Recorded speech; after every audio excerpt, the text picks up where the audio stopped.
Bienvenidos a Entrevistas de Minuto 60. Lo más importante para Cimarrón no está en el pasado, sino en el futuro. No es lo que hemos hecho, sino lo que nos queda por hacer. Queremos llevar nuestra música a todos los países del mundo y confrontar nuestro espíritu con todas las culturas posibles. Esta es una frase de Carlos Cuco Rojas. Así es. La mujer que sonríe y que afirma ante esta pregunta es Ana Beidó, la lideresa del conjunto del grupo Cimarrón, quizás el grupo más destacado en el mundo, el grupo de folclor colombiano que más reconocimiento ha recibido por fuera de estas tierras. No tanto en estas tierras, han sido más reconocidos por fuera del país. ¿Por qué, Ana? Bueno, por circunstancias, pero también creo que ha sido un propósito. Siempre quisimos, con Carlos en el año 2000, me acuerdo cuando nos encontramos, que veníamos cada uno de nuestra carrera, ¿no? De nuestra vida artística, y dijimos, bueno, vamos a probar el mundo. Queremos salir de la zona, de la región, incluso del país, porque en ese entonces el joropo también era algo muy incipiente para el país, porque era muy local, muy regional.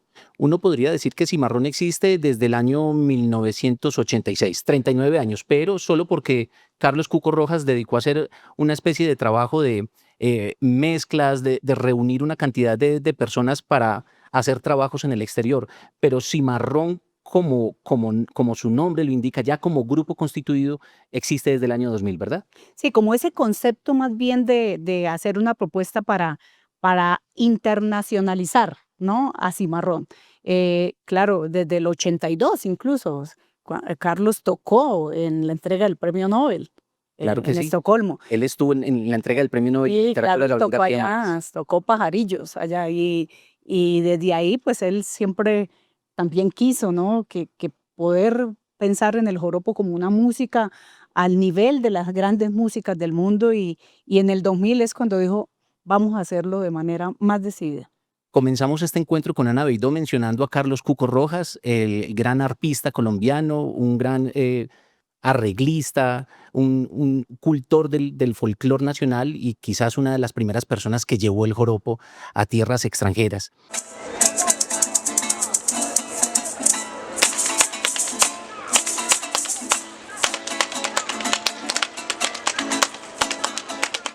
Y Carlos Cuco Rojas nos dejó hace 5 años.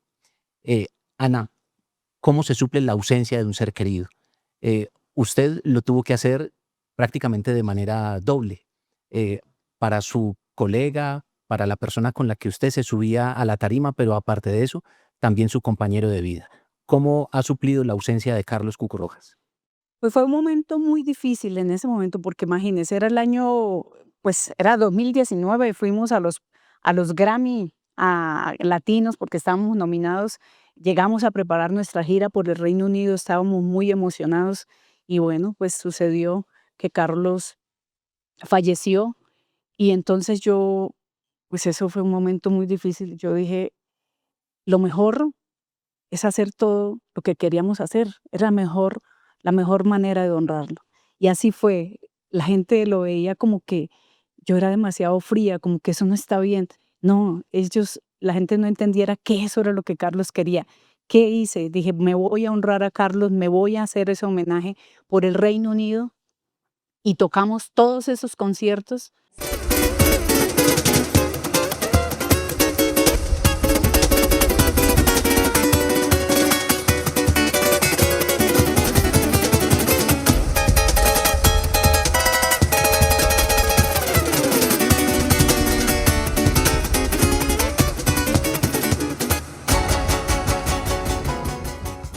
En homenaje a Carlos. El público lo sabía y fue la mejor despedida para Carlos. Y es eso, yo creo que es honrar en lo que la persona se sentía bien, en lo que quería. Y así lo hice y por eso tampoco he parado con este proyecto porque era nuestro sueño, independientemente del que fallara.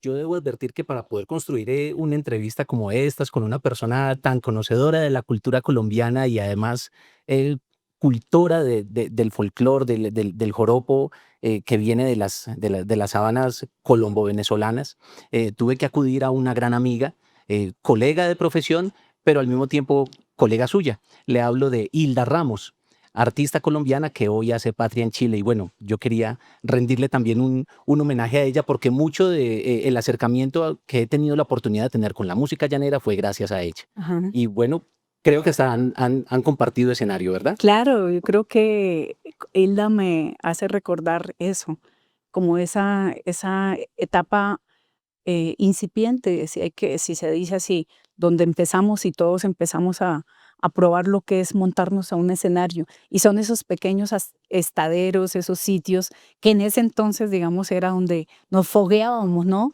En Bogotá. Y ahí nos conocimos, ella también en su lucha. Y fue una etapa muy importante porque se adquiere mucha experiencia y puede uno probar de qué está hecho para seguir adelante en su camino. Pero entonces hay quienes se quedan con el trabajo histórico, con el trabajo cultural de lo que es el joropo, y Cimarrón hace un ejercicio no contrario, pero sí un trabajo que los lleva a evolucionar.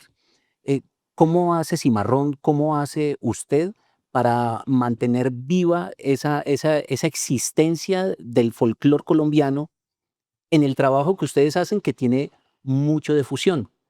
Eh, ¿Es difícil o eso ya está tan arraigado en el ejercicio que hizo Carlos Cuco Rojas junto a Ana Beidó que ya a ustedes les fluye de manera natural?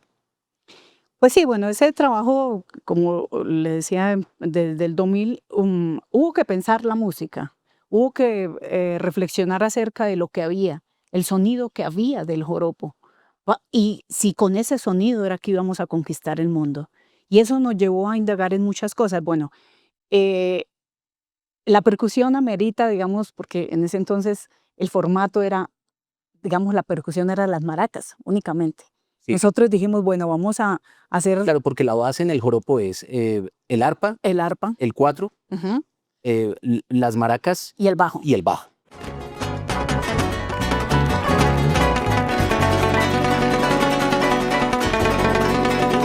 Muchas gracias.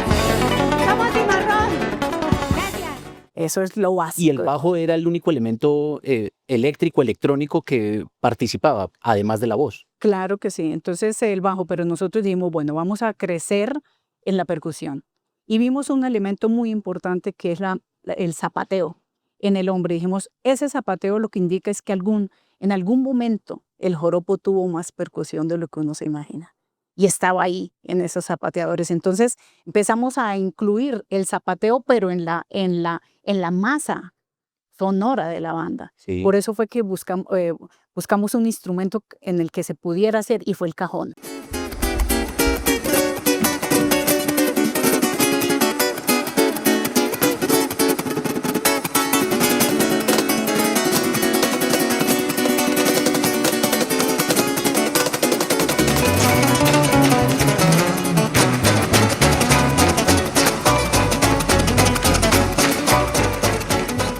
Claro, para el público común es ver el baile mientras ustedes están en la presentación, pero Cimarrón decidió llevar el zapateo, Incluirlo, sí. incluirlo al escenario y volverlo parte fundamental, prácticamente un instrumento del ejercicio que ustedes hacen en tarima. Claro, así fue que empezamos a eso. Esa fue una de las formas como, digamos, empezamos a abordar esa búsqueda de una percusión más amplia. Incluirlo. Entonces es de manera natural. O sea, está en la música. Cuando usted pregunta qué fusiones hicieron, nosotros dijimos no. La idea no es fusionar con otras, sino ver los elementos que están dentro de la misma música, que están ahí, solo que no se hacen visibles, no se hacen evidentes, y dijimos, vamos a hacerlo. Y fue cuando empezamos a descubrir esa percusión que está ahí, que a veces el arpa también la hacía como una invitación, digamos, al bailador, siempre fue así, ¿no? El arpa y el baile, ¿no? El bailador. Y yo le cortaba la idea porque usted también iba a introducir el cajón peruano. Claro, el cajón fue como el primer elemento, digamos, instrumento que utilizamos para poner en el cajón esos zapateos y ponerlo ya al servicio, digamos, de la música. Y en las presentaciones de Cimarrón juegan entre el zapateo y el acompañamiento de la caja. Claro que sí. Por ejemplo, empezamos a hacer primero unos duelos de zapateadores y cajón, pero después ya incluimos el zurdo brasilero, luego la tambora. y fuimos armando nuestro propio set, casi que nuestra propia batería, digamos, muy a lo Cimarrón. De esa manera creo que creció, digamos, fuimos también tomando un rumbo distinto a las bandas que había en la región, digamos, a los formatos que eran únicamente arpa, cuatro, maracas y bajo. Y así fuimos creando nuestro propio sonido.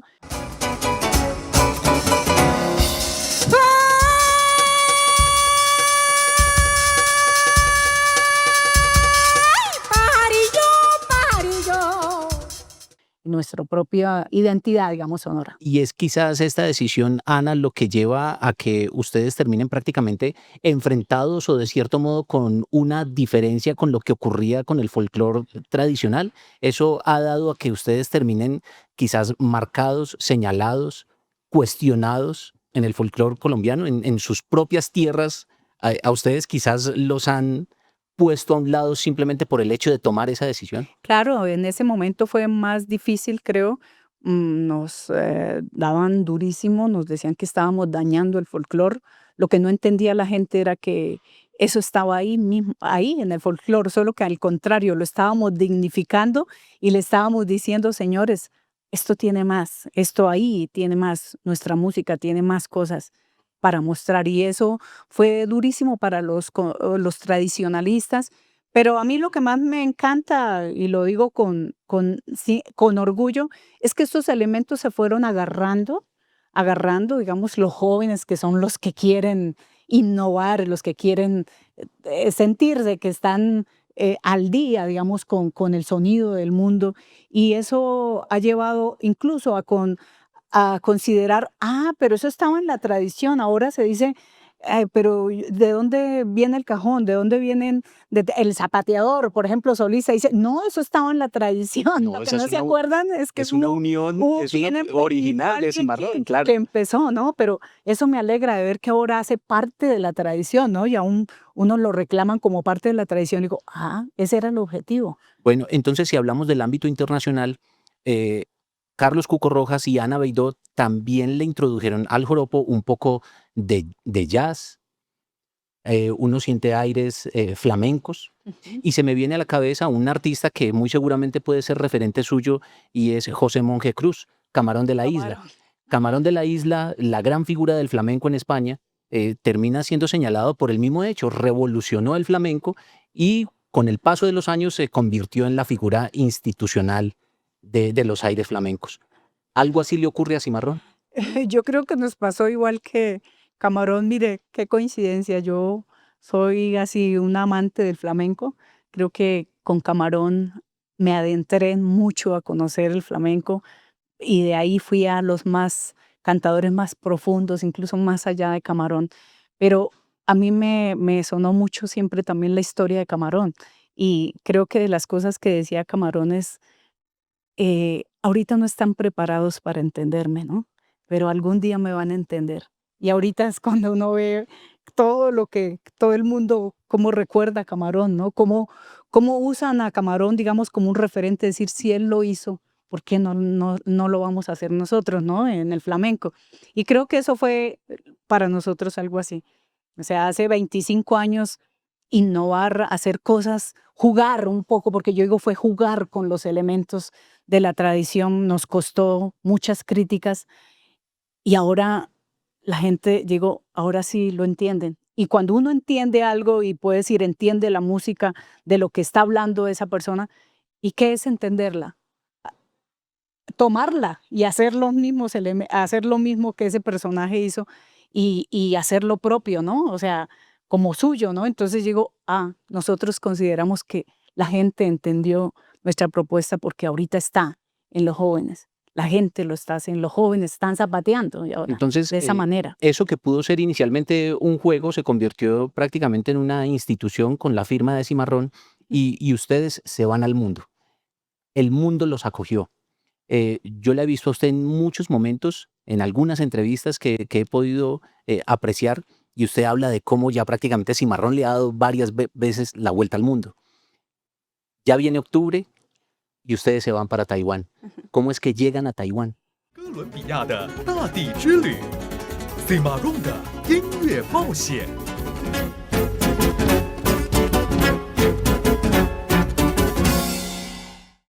Bueno, es como una cadena de acontecimientos que nos van llevando, nos van abriendo como ese camino, ¿no? Nosotros en el año 2017, desde el 2016, alguien nos abordó desde Japón que habían encontrado una banda que les había parecido muy rara su propuesta de joropo y que querían llevarnos a Japón. En el 2017 fuimos y creo que esa ida a Japón en el 2017 fue la siembra, porque el año pasado regresamos a Japón con 18 conciertos en las salas más importantes de Japón. Entre ellas hay una sala muy importante en Osaka que se llama Festival Hall Music, se llama esa sala, donde tocan las mejores bandas, mejores propuestas, digamos, de música clásica del mundo. Incluso esa sala ha sido una sala utilizada por los rockeros. Por ejemplo, ahí grabó Queen un concierto en vivo. Lo mismo los Rolling Stones grabaron ahí, hay un álbum grabado en vivo. Entonces, para mí eso era como, o sea, ¿cómo puede ser, no? Que con el joropo pudiéramos llegar a esos teatros de Japón, con salas llenas de 1.600 personas. O sea, eso fue el año pasado. Y eso llevó a que la gente en Taiwán se interesara. Dijeron, si a esta la gente le fue bien, tuvo tanta receptividad en Japón, queremos tenerlos en Taiwán. Y ahorita en Taiwán vamos en la misma condición, me refiero. Vamos a empezar por el sur, vamos a tocar oeste, este, en el centro, en Taipei, por ejemplo, vamos a estar en un teatro que es un teatro para más de 1.600 personas y vamos a tocar 3 noches seguidas, con lleno total en estas salas. Entonces, es como Ya todo está comprometido ya está para Cimarrón. comprometido, sí, iremos en todo octubre a tocar en Taiwán. Ana, usted se para en la tarima y hace esa evaluación, esa retroalimentación con sus espectadores. Cuando suena Cimarrón, eh, ¿qué cree usted que es lo que sienten los asiáticos? Ustedes ya han estado, como lo decía, en Japón, pero también han estado en India, también han estado en China, en gran parte de Europa, si no es toda Europa. Eh, ¿Qué es lo que usted percibe, qué es lo que sienten ellos cuando el joropo de Cimarrón suena en la tarima? Yo creo que nuestro concierto, nuestra propuesta es una propuesta que está, yo digo pensada, pero más que pensada, como con esa manera muy calculada, es una propuesta que se ha ido encontrando donde sabemos que está todo un sentir de una región que es muy amplia, que es una región muy diversa también.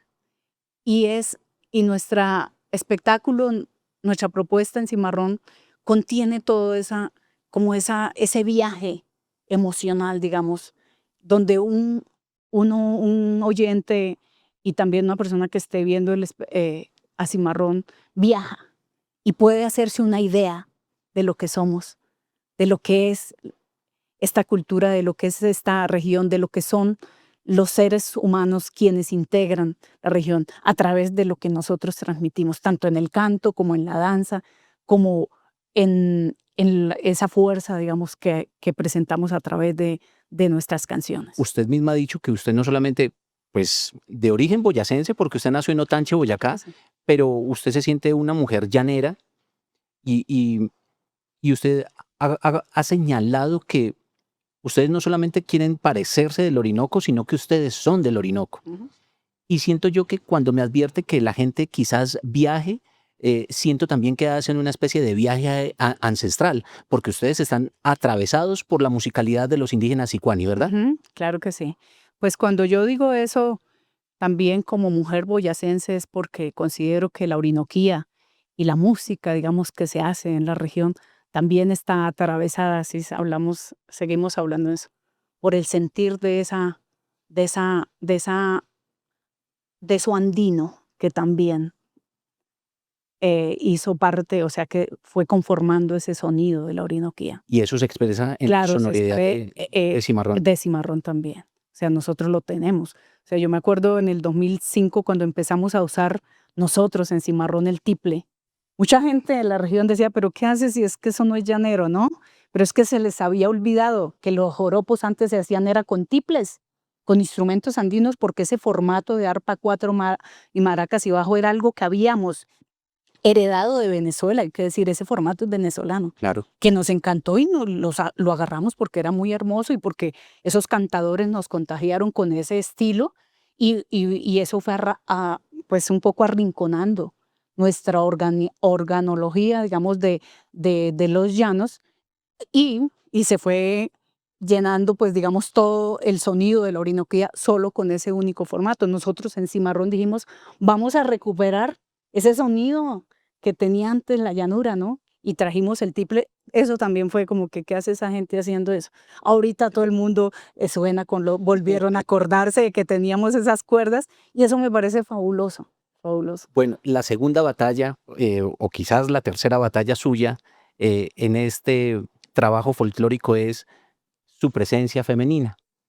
El joropo ha estado prácticamente dominado por las voces masculinas y el canto recio creíamos nosotros que estaba solamente asignado para los hombres. Y resulta que sale una mujer como Ana Beidó a hacer canto recio, que ya nos explicará usted qué es el canto recio, pero ¿cómo ha sido tratar de superar esa gran barrera de la masculinidad con una mujer liderando incluso el grupo más internacional de joropo que tenemos en Colombia? Pues el canto recio, o sea, el término recio primero es un término asociado a lo masculino, ¿no? Al hombre. O sea, cuando se hablaba de canto recio era porque estábamos hablando era de un hombre, ¿no? Entonces esa modalidad, digamos, no existía. Yo me acuerdo cuando yo empecé a concursar, o sea, hace años, entonces esa modalidad no existía para las mujeres. Se hablaba de voz femenina, ¿no? Era algo más dulce, ¿no? Y Sí. esa voz femenina se esperaba que cantara algo, que viniera una voz que fuera un poco más estilizada, le decían que viniera más del bolero, viniera más de la balada, y si iba a cantar un joropo que fuera algo menos recio, ¿no? Menos, que tuviera menos tierra, ¿no? No va a estar a este nivel. Sí, entonces cuando yo empecé a cantar, resulta que yo no tuve referentes de mujeres porque a mí, yo no escuchaba mujeres, yo no, yo escuchaba era hombres, hombres, que era a través de las grabaciones. Entonces esos hombres pues eran tipos demasiado crudos en su voz, pero yo quería era ser como ellos y cuando yo me enfrento, digamos, ya en la región, llego al llano a buscar las voces recias femeninas, además con mucho miedo, porque yo dije, ¿cómo serán esas mujeres, no? Si canto yo boyacense cantando recio ahora, ¿cómo serán en el llano? Pues la verdad es que cuando yo llegué al llano buscando las voces recias femeninas colombianas, pues no existía. Yo no vi esas voces recias que yo esperaba. Pues fue un poco decepcionante, pero también, pues como más bien me hacía reflexionar, ¿no? Un reto. O sea, un reto de dónde estaban esas mujeres porque debían estar, dónde estaban escondidas, dónde las tenían más bien invisibilizadas, ¿no? Ya. Entonces, creo que lo que empezó como un poco a visibilizar el canto recio de las mujeres fue el concurso. El concurso y ahí empezamos a vernos, a encontrarnos, ¿no? Esas mujeres y eso fue una gran oportunidad. Ahora, declararse usted mujer de canto recio, eso también implica, ubícate, ¿no? Es concurso, no más. Ahí no más, O sea, no. solo lo que puedas Hasta ahí, lograr aquí. aquí, De pero hecho, ya, son muchas las personas que claro. terminan perdiéndose en esos Claro, en festivales y en esos esos festivales, concursos. claro. Entonces yo dije, no, pues yo quiero es cantar recio en el mundo. Yo quiero que pararme en los escenarios del mundo a cantar un pajarillo y que me valoren por cantar un pajarillo. Ah, que canto una tonada, también la canto, pero yo canto un pajarillo. Yo ahorita voy a Taiwán a cantar 6 por derecho también. Y que valoren y que aprecien mi música por ese canto. ¿Ve? Entonces creo que eso ha sido. Y la recidad, pues también yo digo, la, lo recio, pues también no era solo asociado a una voz, ¿no? Sino también cómo yo como mujer logro, qué es lo recio también de una mujer, digamos, en ese contexto, ¿no? Ana, si dentro de 50 años se hablara del joropo y se hablara de cimarrón, ¿qué quisiera que quedara grabado como su mayor aporte a la música llanera? Mm, Pues yo no sé qué valorarán con los años, pero creo que mm, puedo decir que yo he tenido el valor como mujer, eh, no de ser una mujer más, de decir, ay, mírenme aquí porque soy una mujer que me visto, canto para el gusto masculino, sino que soy una mujer que quise algún día hacer un aporte en el sentido de decir, hay una visión desde una mujer para un grupo de hombres que son los que en este momento hacen parte de Cimarrón, pues que lidero, pero para hacer una propuesta que esté al nivel de las músicas del mundo, de las buenas músicas del mundo, de poder parar una propuesta dirigida por una mujer al lado de las grandes propuestas de las músicas, pueda ser clásica, rock, blues, no sé, lo que sea. Eso para mí creo que es importante. Y sobre todo contando una historia nueva, no la que siempre nos han contado los hombres, la institucionalidad a veces sobre qué es ser llanero, qué es ser cantador, o sea, qué es la música llanera. O sea, me gustaría eso. ¿Y cómo quiere ser recordada Ana Beidó? Pues como una mujer que siempre trabajó por el joropo, que siempre quise tener mi propia voz, eso quisiera, mi propia voz, mi propia mirada con respecto a la Orinoquía y al joropo. Así es, entrevistas en Minuto 60, esta oportunidad que queríamos abordar hoy con Ana Beidó, lo hacemos justamente por el hecho de que esta es una agrupación que con un gran esfuerzo cultural y musical, sin meterle nada de academia, porque tampoco es el objetivo suyo ser una representante de academia, ¿verdad? Sí, además que hay como, pues yo fui a la academia y adquirí muchos elementos y creo que se necesita. La academia es necesaria, pero la academia no puede ser el espacio para crear diferencias con lo tradicional.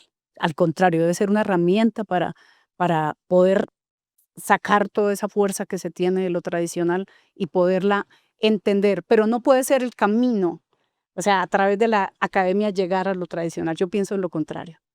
He conocido muchos académicos que quieren desde la academia, sobre todo llegar a la tradición y es difícil, pero es mucho más fácil acercarse a la tradición, estar empapado de ella, compenetrado con ella, poderla sentir, y luego sí, también decir la academia debe venir, claro, con Es herramientas. casi como lo que sucede con el idioma, lengua viva que debe correr por las calles, a veces vulgarizarse para que crezca, Ujú. y de cierto modo lo mismo ocurrir con la música, con el joropo. Y así es Ana Beidó, una mujer que sí ha sido cuestionada, pero todo este trabajo, después de 25 años con Cimarrón, ha llegado a demostrar de cómo el mundo la reconoce a ella, la reconoce por ser la líder de esta agrupación colombiana que nos ha traído tantas alegrías. Y bueno, pues me resta más de agradecerle, Ana, es de pronto pedirle que deje para sus seguidores en Minuto 60 un breve recuerdo de cómo es eso de la voz recia suya, de pronto haciendo un pajarillo. Ay, Dios mío. Pajarillo. Primero me quito eso porque va a pegar un grito. A ver, un leco si me sale hasta ahora.